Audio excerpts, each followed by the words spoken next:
Episode 74. Terjebak cinta CEO dingin. Sayang, untuk 1 minggu ini kamu di rumah saja dulu ya, jangan melakukan aktivitas apapun di luar rumah, ujar Zaki saat mereka sudah berada di kamar. Kenapa Mas? Ada sesuatu? Tanya Kinar. Tidak. Kejadian kemarin ini masih belum sepenuhnya aku bereskan, bohong Zaki. Bukan ia bermaksud berbohong tapi ia takut sang istri ketakutan dan menjadi stres dan berpengaruh pada keempat-milannya. Kadang-kadang Mimin kesal dengan cerita ini, sepertinya Zaki terlalu lebay deh, kepada keempat-milan sang istri. Okelah kita gas.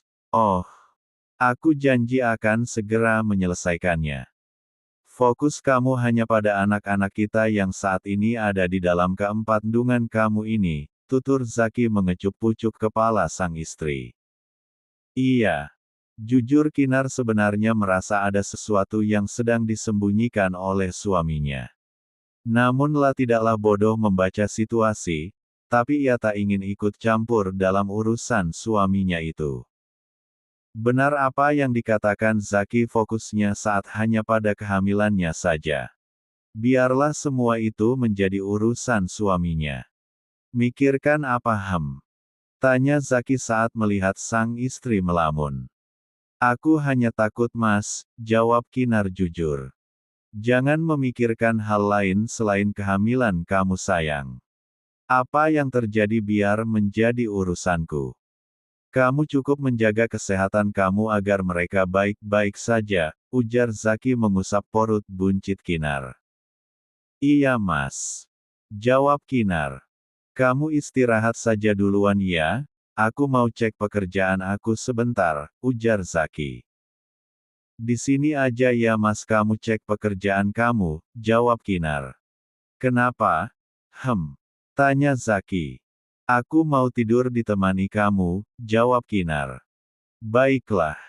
Aku ambil laptopku dulu ya, ujar Zaki. Iya. Kinar menatap punggung lebar sang suami yang menjauh dengan tersenyum tipis. Ia tahu Zaki pasti melindunginya dan kedua anak yang kandung. Tapi ia merasa akan ada sesuatu hal besar yang akan terjadi. Perasaannya beberapa hari tidak nyaman. Semenjak teror beberapa hari yang lalu ia begitu mencemaskan sang suami. Lah takut terjadi hal buruk pada Zaki. Ya Tuhan, lindungilah suamiku.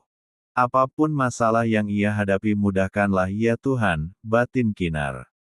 Tak lama Zaki keluar dari ruang kerjanya dengan membawa beberapa berkas dan laptop di tangannya. Tidur ya? Ibu 4 mil gak baik bergadang, ujar Zaki duduk di sebelah sang istri yang sudah merebahkan tubuhnya. Iya, Mas, jawab Kinar. Nyaman gak posisi tidurnya? Tanya Zaki. Nyaman kok Mas, jawab Kinar. Tidurlah. Good night, ujar Zaki lalu mengecup kening sang istri dengan lembut. Tujuan hidupnya saat ini adalah Kinar, dan kedua anaknya. Apapun akan ia lakukan demi kebahagiaan dan juga keamanan sang istri. Mengenai keamanan sang istri, pria itu saat ini benar-benar menjaga ketat sang istri, yang saat ini menjadi incaran musuhnya untuk menghancurkannya. Bukan Zaki orangnya jika tak bergerak cepat, ia tak ingin terjadi sesuatu hal yang buruk pada orang-orang yang ia cintai. Tak hanya Kinar yang ia larang keluar rumah tapi juga bundanya. Tapi itu biarlah menjadi urusan dedinya. Setelah memastikan sang istri tertidur pulas, Zaki beralih duduk di sofa karena ia tak nyaman melakukan pekerjaan di atas tempat tidur. Tring. Dev is calling. Zaki berjalan menuju ruang kerjanya, karena ia akan membahas hal yang sangat serius. Ia takut sang istri terbangun dan mendengar semuanya. Bukan ia tak ingin sang istri tahu tapi menjaga kesehatan dan pikiran sang istri seandainya ia tahu nyawanya sedang terancam. Ya Dev. Orang kita berhasil menyusup ke dalam markas Danilo Pak, ujar Dev. Apakah ini aman Dev? Tanya Zaki. Aman Pak, orang kita tidak akan langsung memasang alat penyadap itu tapi menunggu mereka lengah. Karena orang kita sedang melakukan penyamaran di sana. Semoga saja tak ada yang mencurigai, jawab Dev. Hafeh. Baiklah. Laporkan setiap perkembangannya, ujar Zaki. Baik Pak. Tut. Zaki menghembuskan nafas beratnya, apa yang ia hadapi bukan sembarang orang. Danilo musuh yang tak bisa ia remehkan. Dan saat ini yang ia incar adalah Kinar wanita yang paling ia cintai. Zaki keluar dari ruangan kerjanya takutnya sang istri terbangun dan tidak menemukan dirinya.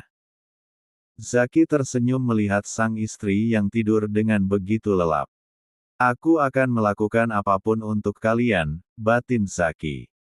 Pria itu melanjutkan pekerjaannya yang sedikit tertunda tadi. Bukan inginnya untuk kembali ke dunia hitam, tapi keadaan yang memaksa karena musuhnya yang dulu menghilang kini kembali datang dan mengancam nyawa sang istri. Dulunya sudah berjanji pada almarhumah neneknya untuk tidak lagi menjadi pimpinan mafia, yang berakibat dengan kematian Zahira. Tapi kini ia terpaksa mengingkari janjinya. Tak ada cara lain, tak mungkin ia duduk diam saja atau melawan para mafia itu dengan tangan kosong. Dia membutuhkan orang yang berkompeten untuk menghadapi musuh-musuhnya.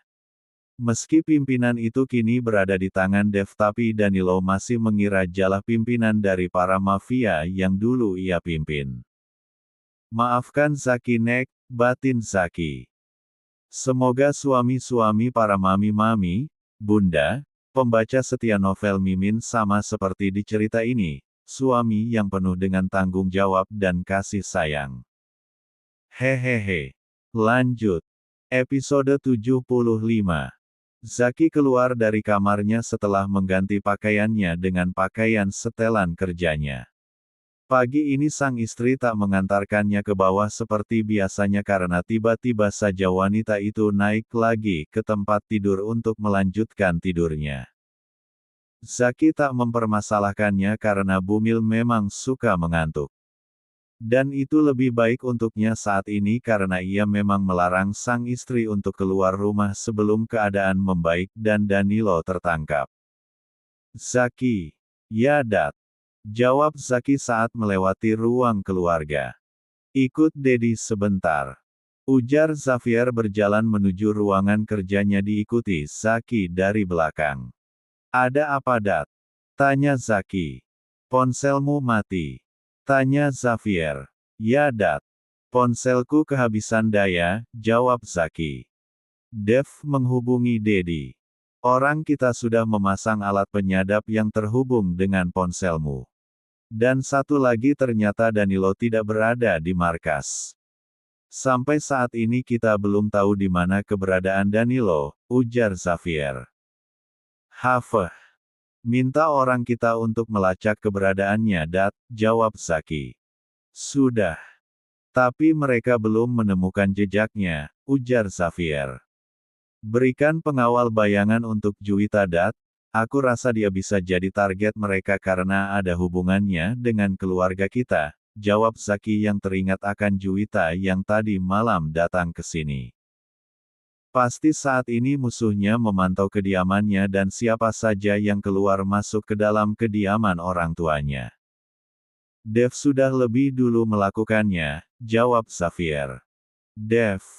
Bingung Zaki. Ya. Sepertinya mereka mulai dekat, jawab Xavier. Baiklah Dat. Aku berangkat dulu, ujar Zaki. Ya. Zaki berangkat ke kantor menggunakan mobilnya sendiri, diikuti oleh beberapa mobil di belakangnya dan juga beberapa mobil di depannya dengan jarak yang tak cukup kentara kalau dia saat ini sedang dikawal. Ini adalah ide dari sang istri, karena sesungguhnya ia tak membutuhkan ini semua.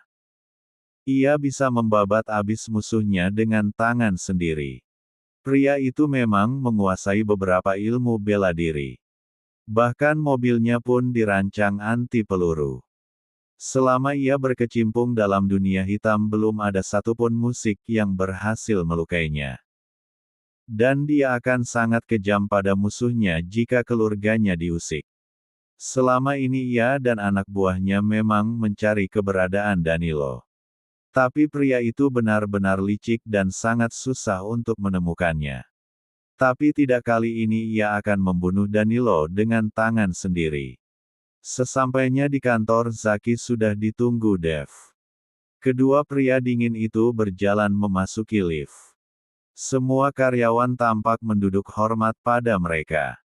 Sebenarnya Zaki tidak pernah meminta karyawannya melakukan itu tapi mereka saja yang ingin melakukannya. Pak, ada sebuah info baru yang saya dapatkan dari Danilo, ujar Dev. Katakan. Ujar Zaki yang sebenarnya sudah sangat geram dengan rivalnya itu. Ternyata Danilo memiliki saudara kembar yang bernama Danila. Pria itu sengaja menutup identitas sang adik demi keamanannya, jawab Dev. Kamu tahu apa yang harus kamu lakukan kan Dev? Hanya itu satu-satu caranya untuk memancingnya keluar dari persembunyiannya, ujar Dev. Baiklah Pak. Saya akan melakukannya dan meminta anak buah kita melakukannya, jawab Dev. Dev kamu dekat dengan Juwita? Tanya Zaki. Oh, itu iya Pak, beberapa kali saya mengajaknya untuk membantu saya melakukan meeting, jawab Dev. Aku tak pernah melihatmu dekat dengan wanita manapun Dev. Kamu ada maksud lain mendekati Juwita? Tanya Zaki. Oh itu. Kami saat ini hanya sebatas atasan dan bawahan Pak, jawab Dev. Dengan memberikannya beberapa pengawal bayangan untuk melindunginya. Tanya Zaki.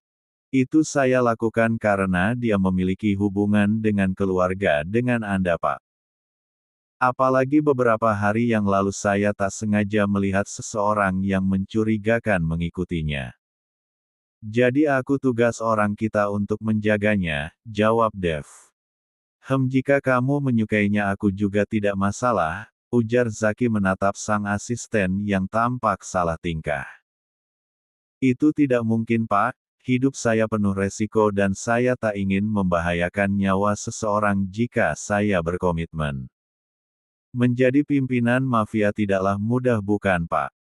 Anda pun dulu juga tidak mau menikah karena alasan ini kan? Ujar Dev. Tapi sampai kapan kamu hidup sendiri Dev? Jawab Zaki. Sampai saya menemukan orang yang tepat yang bisa mengimbangi saya Pak, ujar Dev. Baiklah terserah kamu saja Dev. Oh ya apakah jadwalku hari ini? Tanya Zaki. Dev membuka tablet yang ia bawa. Pagi ini Anda free Pak dan siangnya meeting dengan investor kita dari Inggris, jawab Dev. Bisakah meetingnya dimajukan Dev? Tanya Zaki. Akan saya atur Pak, jawab Dev. Ya. Menjadi asisten dari Zaki Iskandar membuat waktu Dev tersita hanya pada pekerjaan. Tak ada waktunya untuk mengenal perempuan ataupun dengan perempuan manapun. Ditambah lagi ia merupakan pimpinan kelompok mafia membuat berpikiran ulang untuk dekat dengan perempuan. Lata ingin musuhnya memanfaatkan kelemahannya jika ia jatuh cinta. Musuhnya akan mudah menghancurkannya melalui wanita yang ia cintai. Dan untuk kedekatannya dengan sepupu Zaki itu saat ini murni untuk melindungi gadis itu dari musuh Zaki, yang saat ini mengincar orang terdekat dari atasannya itu. Tak ada niatnya untuk saat ini menjalin hubungan dengan gadis manapun. Fokusnya saat ini adalah menjaga adiknya dan juga mengabdikan dirinya pada keluarga Iskandar, yang sudah banyak membantunya selamanya ini.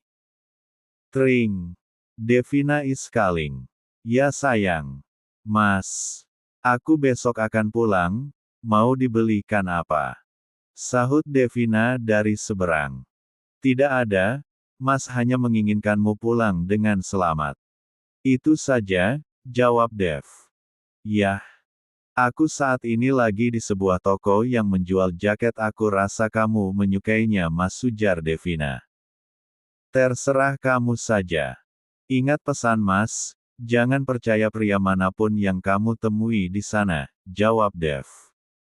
Siap Masku sayang. Aku tutup dulu, ujar Devina. Ya, bersenang-senanglah di sana, jawab Dev tersenyum tipis. Ya, Tut. Ikuti dia kemanapun ia pergi, hubungi aku jika ada yang mencurigakan, Mark. Siap Tuan.